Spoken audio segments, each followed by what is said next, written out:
저도 그 자료 문제 때문에. 네, 먼저 하십시오. 2분 먼저 드리세요. 또 연락 두절입니다. 지금 후보자와 그리고 또 청문 단장님이신가요? 뒤에 계신 분? 지금 국회를 가지고 노시는 건지 더 이상 자료 제출해서 이런 모욕 당하기 싫고요. 지금까지의 과정을 종합하면 국회 모욕죄를 물을 수밖에 없다는 결론에 이릅니다. 본인이 내겠다고 했던 자료를 낸다고 했다가 안 낸다고 했다가 알아본다고 했다가 어제도 이 시간대까지 오전 2시간 넘도록 2시간 한 30분 동안 연락이 두절됐다가 후보자가 이 장소에서 한마디 하니까 그 자리에서 연락이 되고 지금도 연락이 안 돼요. 어제 뭐 확인해 갖고 오늘 얘기한다 그랬잖아요. 그냥 국회 모욕죄로 고발해 주시기 바랍니다. 일단 질의하시고요. 청문회에 출석한 후보자에 대해서 국회 모욕죄가 적용될 수 있는지 제가 확인해 보겠습니다. 그 노정면 의원님 질의하시죠? 예, 7분 드리세요. 예, 시작하십시오. 여당에서 대통령에게 할 말을 했다는 그런 대목에서 화가 막 올라오다가 진정죄를 투여받은 듯이 마음이 좀 편안해지더라고요. 그 말을 누가 믿을까? 그리고 막 그러고 보니까 이게 평소에 우리 여당 의원님들 이렇게 말씀하시면 참 말씀 잘하신다 이런 생각이 들다가도 오늘은 별로 멋있어 보이지 않았습니다. 검찰이 이런 입장이에요. 이 대표가 지시했거나 인지했다는 직접 증거가 없더라도 간접 사실과 정황 사실 등을 토대로 혐의를 입증하겠다. 뭐 이런 입장이 아니더라도 기소 단계에서 범죄를 특정하는 것은 저널리스트라면 하면 안 되죠. 검찰의 입장을 보도할 수는 있어도. 그런 점을 모르시지 않을 텐데 뭐 자범이라는 극한 표현까지 동원하는 상황을 이해하려고 노력해 보겠습니다. 만약에 그 논리라면 우리는 이미 대통령의 육성을 들었어요. 그럼 대통령을 향해서 자범이라고 할까요? 인증된 겁니까? 이거 덮으려고 우리 여당 의원들의 동료인 윤한홍 의원께서 명태균과 접촉했습니다. 거래를 지도했습니다. 회유했고 증거인멸, 위증교사 이 내용이 본인 입으로 확인됐어요. 특정 녹취를 틀어달라고 요구했다고 본인이 인정하는 보도가 어제 주요 방송사 메인 뉴스로 나온 거 모르십니까? 그럼 윤한홍 의원은 자범입니까? 파렴치범입니까? 뭡니까? 그리고 한동훈 대표 당원 게시판에 딸과 부인과 장인, 장모 등 동원해서 대통령을 향한 조롱과 모욕 등의 글을 게시했다는 의혹을 받고 있잖아요. 지금 의혹이잖아요. 사실관계 확인 안 됐잖아요. 그런데 이 상황에서 우리가 자범이라고 하면 그게 수긍이 되겠습니까? 제 질의 시간을 너무 많이 허비했습니다. 질의하겠습니다. 영상 먼저 보시겠습니다. 이 사안을 정치 공작이라고 부르면서 김건희 여사가 정치 공작의 희생자가 됐다라고 얘기를 하거든요. 동의하십니까? 시계에다가 이런 몰카까지 들고 와서 이런 걸 했기 때문에 공작이죠. 그리고 또 선거를 앞둔 네, 시점에 박앵커의 고개를 끄덕거리고 있는 모습에 주목해서 보게 됩니다. 정치 공작이라고 봐야죠. 우리 어제 박정훈 의원님께서 이 질문에 문제가 있음을 아주 적확하게 지적을 하셨고 거기에 대한 답변을 하는 과정에서 야당에 대한 질문도 했다 이렇게 해서 이제 거짓말까지 드러나게 됐는데 앵커가 한쪽의 입장을 대리해서 물어볼 수 있죠. 그런데 답변할 때 고개를 끄덕이면 됩니까? 안 됩니까? 안 되는 걸로 알고 계실 거예요. 모를 리가 없습니다. 왜?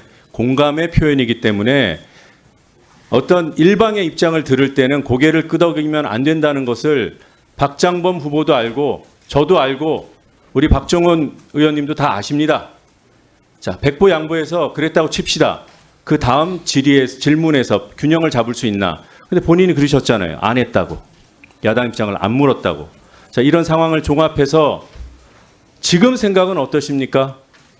이날의 진행에 편향성이 없었다고 보나요?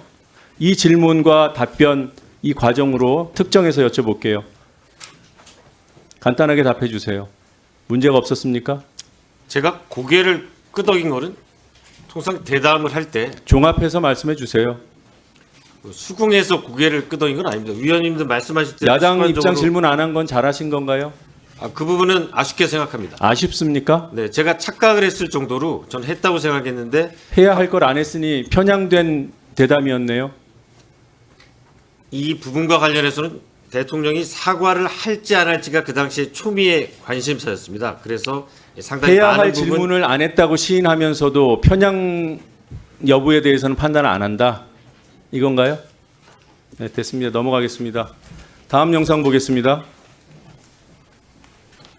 아이고 선물도 보내주시고 그래서 왜 저러세요? 아유 그냥 이거 뭐 다음부터는 뭐 못해도 이런 거 정말 하지 마세요. 예예 예, 스톱해 세목사가 주세요. 건- 네. 아유, 이걸 뭘 사오세요? 고맙다는 표현이잖아요. 이거를 놓고 가는 영상이라고, 놓고 가는 장면이라고 했습니다. 사과하실 용이 있습니까? 저 사람 없습니다. 네.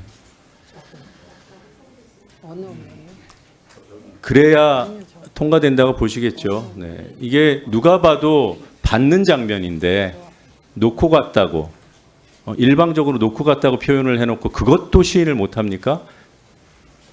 자, 다음 PPT 보겠습니다. 네. 좀 저쪽에서 부른 거.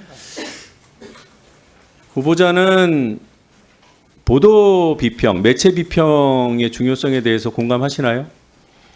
네, 이게 범죄에 자기와 부자기 범죄가 있듯이 왜곡 보도, 편향된 보도, 뭐 불공정 편향 보도에도 자기에 의한 편향, 부자기에 의한 불공정도 있다는 점도 이해하고 계시죠? 그 부분을 이해 못 하시나요? 네, 네 말씀하십시오. 이해를 못 하세요? 이해하고 있습니다. 네. 그래서 보통 이제 통상 왜곡 보도, 뭐 부실 보도 이런 것들은 보도는 했는데 문제가 있다라는 지적인 거고요. 보도 누락은 부작위에 의한 보도 편향, 불공정 보도의 전형적인 수법입니다. 그런데 뭐 보도 안 했다고 다 편향이라고 단정할 수는 없죠. 자, 이날 대담이 이루어질 때 묻지 않았던 것들이 있어요. 그리고 적극적으로 문제를 왜곡을 시킨 것도 있고 지금은 자기에 의한 뭐 파우치 보도는 얘기 많이 했으니까 국민들이 이 사안에 대해서 첫 번째로 의아하게 생각한 것 가장 먼저 이거는 너무 심각한 거 아니야라고 생각한 것 그게 의전과 경호라고 딱 찍었어요. 우리 국민들이 그렇게 생각하던가요? 그 당시에 의전과 경호가 명품백 사건으로 불리는 이 사안의 핵심이고 국민들께서 가장 의아해하고 가장 심각하게 생각하는 그 부분이었습니까? 여기까지만 답해 주세요. 가장 중요한 의문점이라는 표현을 쓰지 않았고요. 가방 이슈로 들어가면서 첫 번째로 대통령 당선 이후에 영부인 신분일 텐데 대통령 부인이라고 하죠. 대통령 부인 신분일 텐데 어떻게 보면은 이 몰래 카메라에 녹화가 된 상황 아니겠습니까? 그 얘기를 시작으로 해서 풀어간 것이고 뭐 가장 중요하다는 뜻으로 얘기한 건 아닙니다. 오늘 보여드리고 읽으신 게 본인이 한 말이에요. 가장 먼저 가장 심각하게 첫 번째라고 했지 심각하게는 안 했습니다. 다시 띄워주세요. 질의가 끝나지 않으면 바꾸지 마십시오.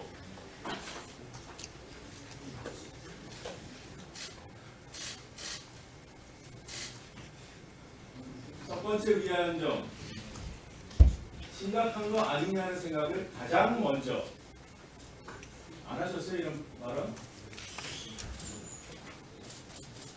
네, 첫 번째 의아한 점이라고는 말씀을 드렸고요.